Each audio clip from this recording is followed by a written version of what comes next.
নমস্কাৰ স্বাগতম জনাইছোঁ মই মিতালীয়ে আপোনালোকক মোৰ এটি নতুন ভিডিঅ'লৈ আজি মই আহিছোঁ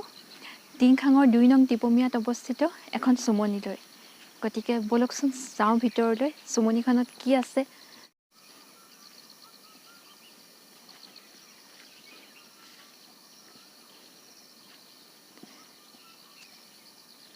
মেইন গেটখন যেহেতু বন্ধ গতিকে আমি বেলেগ এটা ৰাস্তাইদি ভিতৰলৈ সোমাই আহিব লগা হৈছে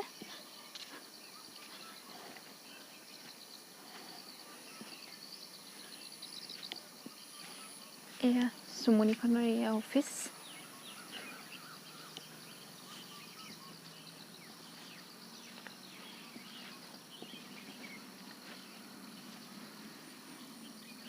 চুমনিখনৰ বিষয়ে বিতংভাৱে পাতিবলৈ কাৰোবাক লগ পাওঁ নেকি চাওঁ ৰ'ব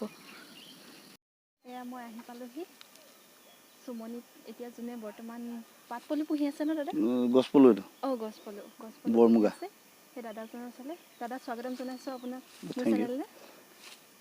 আপোনাৰ নামটো মোৰ কিৰণ চাংমাই আপোনাৰ ঘৰ মোৰ বেতনী গাঁৱত ন হয় এতিয়া যে আপুনি এয়া যে পলু পুহি আছে এইখিনি গছ পলু বুলি কয় এইখিনি গছ পলু এতিয়া বৰ্তমান পলুখিনি মানে কি অৱস্থাত আছে এইটো পকিবলৈ হৈছে এতিয়া এই ৰখি থকাটো পকিব এই বগুৱাখিনি পাত খাবগৈ গৈ আপোনালোকে চাওক এইখিনি পলু যিবোৰ ৰখি থাকিব এইবোৰ হ'ল পকিব আজি এই বগাই থকাবোৰ পাত খাবলৈ উঠি গৈছে এতিয়া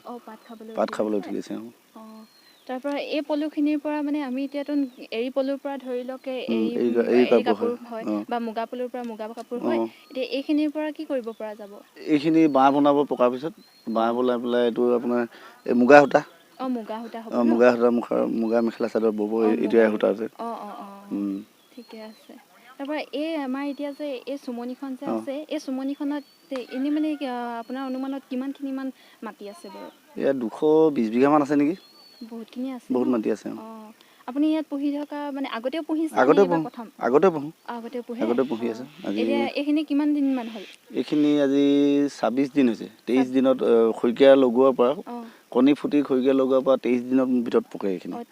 23 দিন লাগে পকিবলৈ ঠাণ্ডা দিনত অলপ বেছি লাগে বাৰু এতিয়া ইয়াত বৰ্তমান আপুনি আছে নে আন আছে আৰু 4জনমান আছে ন হেৰি কি বুলি কয় মই আপোনালোকক অলপ মুগাখিনি দেখুৱাই দিছোঁ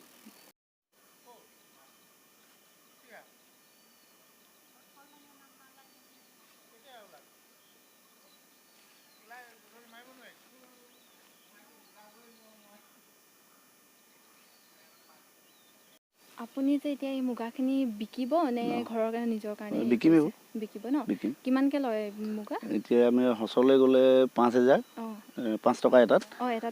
5 টকা যদি এনেই সূতা কাটিবলৈ নিয়া হয় তেতিয়া 3 টকা 2.5 টকা তেনেকুৱা হয় হেৰি এতিয়া যে মুগা পুহিটো বহুতে আৰ্থিকভাৱে লাভৱান হয় মানে কিমানমান টকা মাহেকত বা বছৰিকে ইনকাম কৰিব পাৰি বছৰিক বুলি আমাৰ মাহেকত কি বছৰেকত আমি দুবাৰ লওঁ এনেই এইটো জেঠ মাহটো লওঁ তাৰপৰা কটীয়া মাহটো মুগা ভাল হ'লে এনেই প্ৰফিট হয় প্ৰফিট থাকে প্ৰায় এনেই এটা আন্দাজত ক'ব নোৱাৰি নেকি এক মাহত এনেই ধৰি লওক আপোনাৰ এতিয়া ধৰি লওক 20,000 পকিলে 2500কৈ হ'লে 20,000 মুগা ধৰি দামটো হেৰি হৈ দিব 50,000 মানে হৈ যাব মাহেকত এমাহত সেইখিনিয়ে সুধিব আছে বাৰু আপোনাক ধন্যবাদ আপোনাক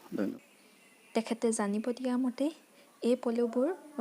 সূতা কাটিবলৈ কাৰণে শালৰ প্ৰয়োজন হয় গতিকে ইয়াত শালৰ ব্যৱস্থা নাই কাৰণে তেওঁ এয়া শিৱসাগৰলৈ পঠাই দিয়ে শিৱসাগৰতে তাত তেওঁলোকে সূতা কাটি তেওঁলোকে কাপোৰ বৈ উলিয়ায় গতিকে আপোনালোকৰ যদি প্ৰয়োজন হয় তেনে আহিব পাৰে আমাৰ টিংখাঙত থকা এই চুমনিলৈ এতিয়া আমি চুমনিৰ পৰা আহি এয়া চুমনিখনৰ অফিচ এইটো হ'ল অডিটৰিয়াম আৰু তাৰ ছাইডতে আছে বাসগৃহ য'ত তাৰ হেড মানুহবোৰ আহিলে মানে তাত থাকে এতিয়া প্ৰায় অৱস্থা একেবাৰে বেয়া বুলিয়ে ক'ব পাৰি যিহেতু এতিয়া দেশত লকডাউনৰ কাৰণে চফাও ভালকৈ কৰা হোৱা নাই আৰু ইয়াত বনৰীয়া জীৱ জন্তু বহুত ওলাই বাঘ মাজে মাজে ওলাই বুলি কয় এতিয়া আমাৰ টিংখাঙৰ MLA অধীনত এয়া চফা কৰোৱাৰ কথা আছে কিন্তু কেতিয়া কৰে গম নাপাওঁ আপোনালোকে এইফালে দেখিব পাব যে ইয়াতে এইখন কেতিয়া স্থাপিত হৈছিলে সেই স্থাপিত হোৱাৰ সময়টো ইয়াত লিখা আছে ৭৮ পৰা ৭৯ চনতে এই মুগা গোচৰণীয়া পথাৰখন স্থাপিত কৰা হৈছিলে। যদিহে আজি মোৰ এই ভিডিঅ'টো চাই ভাল লাগিলে তেনে ভিডিঅ'টো লাইক কৰিব আৰু মোৰ চেনেলটোত ছাবস্ক্ৰাইব কৰিব। ধন্যবাদ।